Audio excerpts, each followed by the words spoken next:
My name is U-SIF. You are the person who found my first letter that I wrote and left in public. Why did you feel compelled to send a response? What's the most painful thing someone said to you? Oof. Oh my God. You know what's crazy? What? All of 2021, I've said that to myself. Wow. Do you feel like people really know you?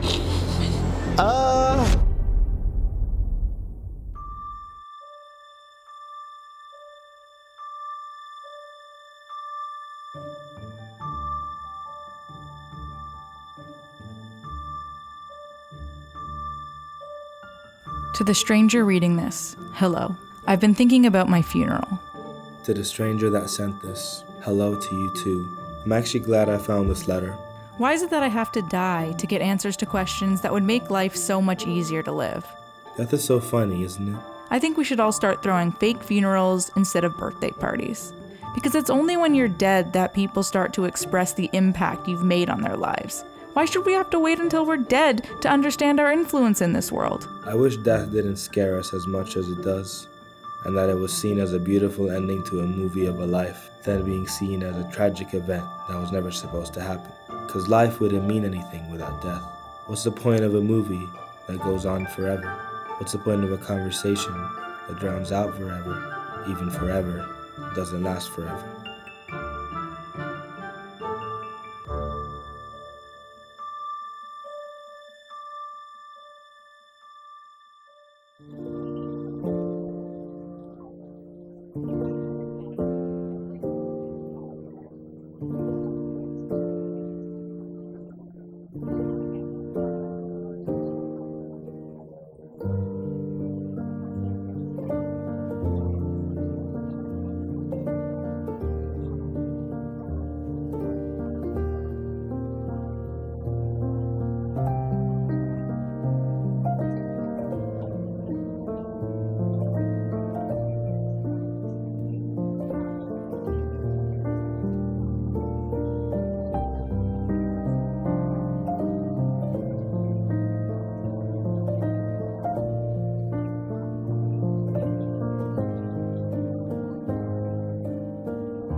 So let's talk about your song first. Crazy that you had written a song on the exact topic that I had written about and you had found that letter. Exactly, yeah.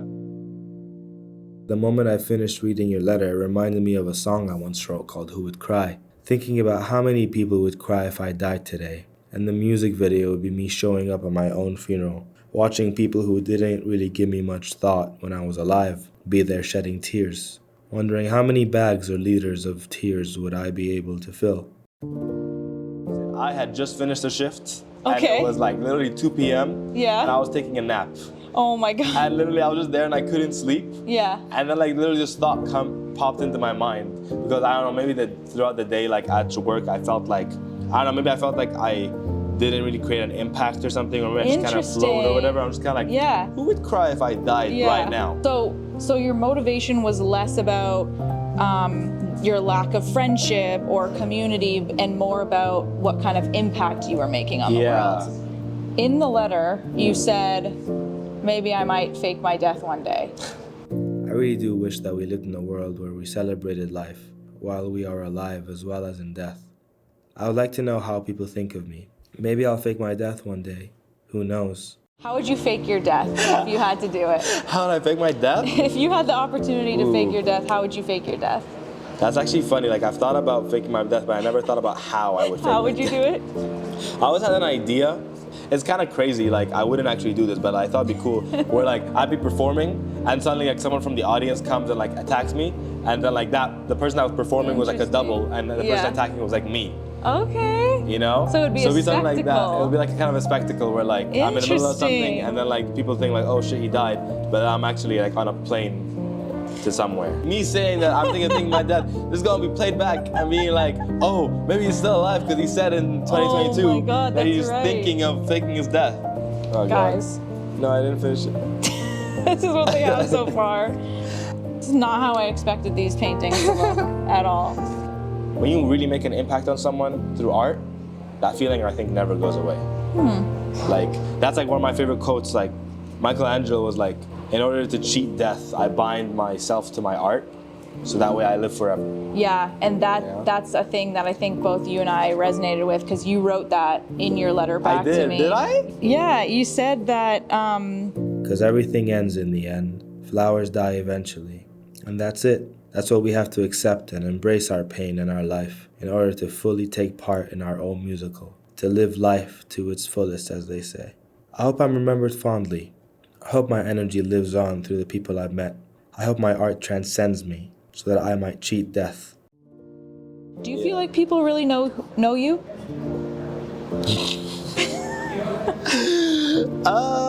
That's a really good question. I do think I'm a very open person and like I speak my thoughts aloud. I don't really hide much from people. Yeah. But like, I feel like the way I see myself is definitely different than how certain people see me. So do I think people know me? Yeah. People know me based on their experiences they have with me and the specific shade that I decide to show them at that present moment. You know those like choose your own adventure books? Yeah. Where it's like the way you go through every page is how you see a person look at the end. Same thing with me. Like I'm an open book, but the way like the chapter that you chose to see me in or this situation changes your whole view on who I am. I think that's what gets me fucked up about my life. You meet people at different times in your life and you are frozen in time to that person if they have not carried over for the rest of your evolution and the rest of your life. You could be a villain in someone else's story, but like a hero in another person's story, and you sort of just have to be okay with the fact that you have different versions of yourself out there to different people. And so, that's so funny that you actually say that quote. I was literally gonna say something similar, like when we were talking about death.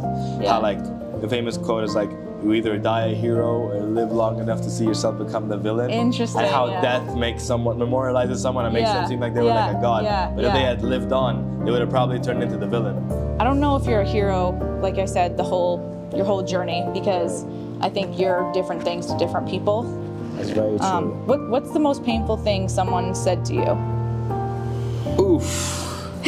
Oof. Oh my God. never like ranked it in my head. Yeah. People have said painful things to you? Yeah. Because someone just said like you're just like worthless or like you're not worth anything. Someone said that to you? Like more or less. In not so direct words. Maybe even worse, but like the moral summary. Yeah. You know what I mean? Yeah. It just feels like, oh, like you're just like, you don't have a voice. You're just like there. Like, you know what I mean? It's damn. Like, You know what's crazy? What? All of 2021, I've said that to myself.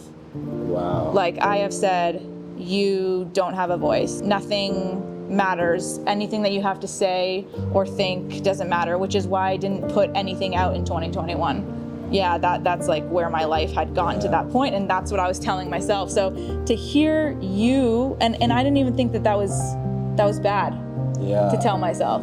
But to hear you say that that's the most painful thing that someone else has told you, meanwhile I've been saying that to myself for the last year or so, is like, bitch, like, why are you saying that to yourself? Like that, if someone else said that to you, that would be hurtful, yet you so freely offer that to yourself every day, which is insane to me now that I think about it.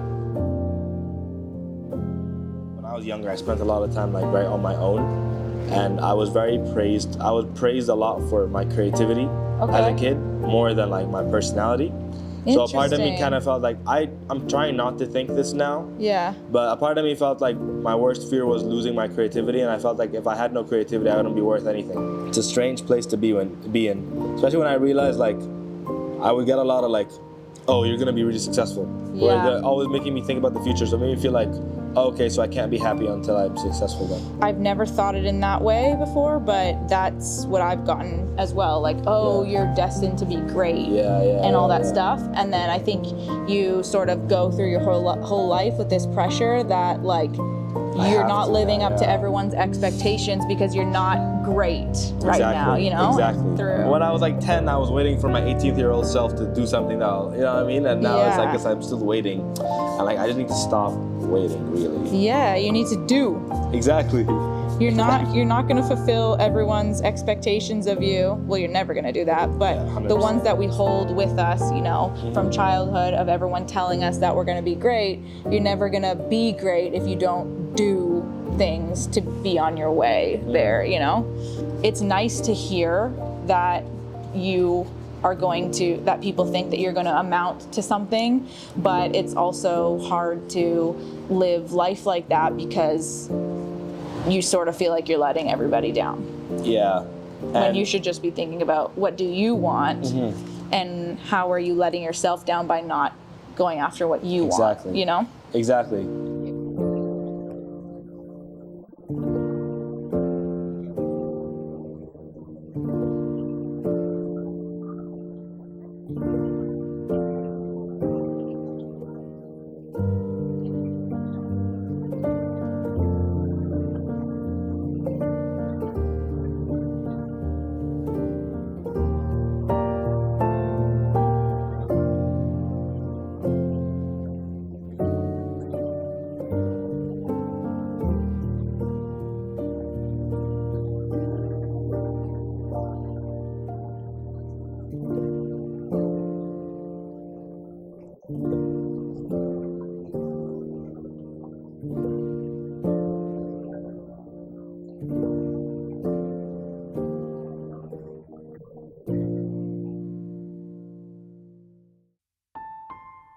Do you know your purpose?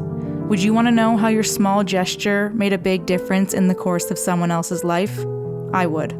I think in the end, my purpose is to be an artist and communicator, to truly connect with people so that I may transcend to a higher plane of existence, to truly live and not just exist. With love. With life. Someone on the same floating rock at the same time as you, just trying to navigate this thing called life. Thank you for this. EVIE. U-SIF.